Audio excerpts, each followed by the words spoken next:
Halo Sobat Berli, kita lanjutkan pembahasan yang kedua mengenai kenaikan titik didih. Jadi kita diminta untuk membandingkan titik didih air, kemudian titik didih larutan NaCl 0,5 molal dengan larutan sukrosa dengan yang konsentrasinya sama dengan NaCl, yakni 0,5 molal ini.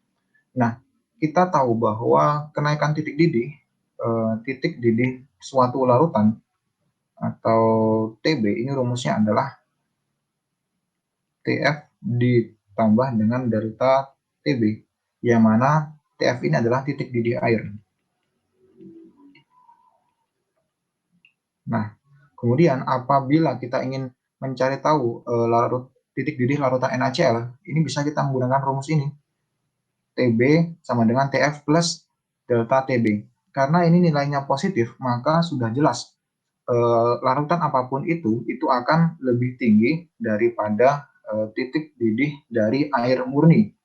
Di sini kita simpulkan bahwa larutan NaCl atau titik didih larutan NaCl ini pasti lebih tinggi daripada titik didih air murni. Karena rumus ini tadi, karena ini bernilai positif. Kemudian kita lihat, kita bandingkan dengan larutan sukrosa.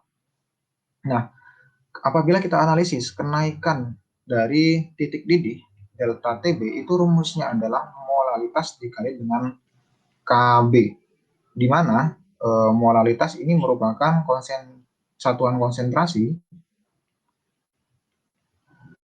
kemudian KB ini adalah konstanta didih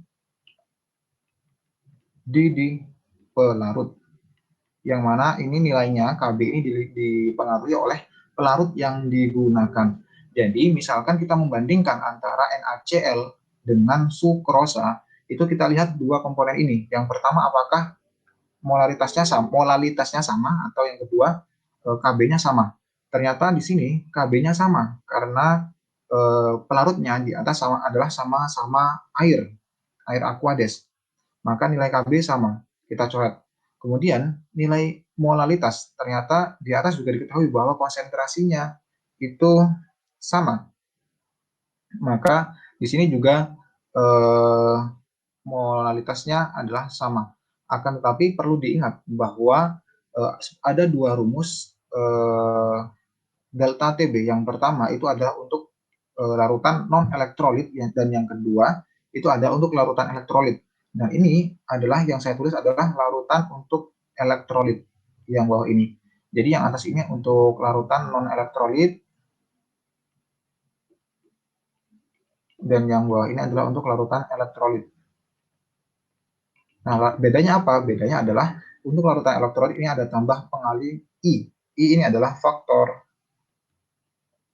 Van Hoff, di mana faktor Van Hoff ini yang akan menyebabkan titik didih atau delta TB, kenaikan titik didih yang lebih besar apabila ionisasi yang terjadi pada larutan elektrolit ini sempurna. Maka untuk larutan elektrolit seperti NaCl, ini titik didihnya akan lebih tinggi daripada sukrosa, yang mana sukrosa ini bukan merupakan larutan elektrolit atau dia adalah larutan non elektrolit. Maka apabila kita bandingkan, kita urutkan titik didih dari air, ini akan lebih kecil daripada titik didih sukrosa, dan ini akan lebih kecil daripada titik didih dari NaCl dengan konsentrasi yang sama. Maka ini adalah jawaban yang diminta. Semoga dapat dipahami. Selamat belajar Sobat Beni dan salam edukasi.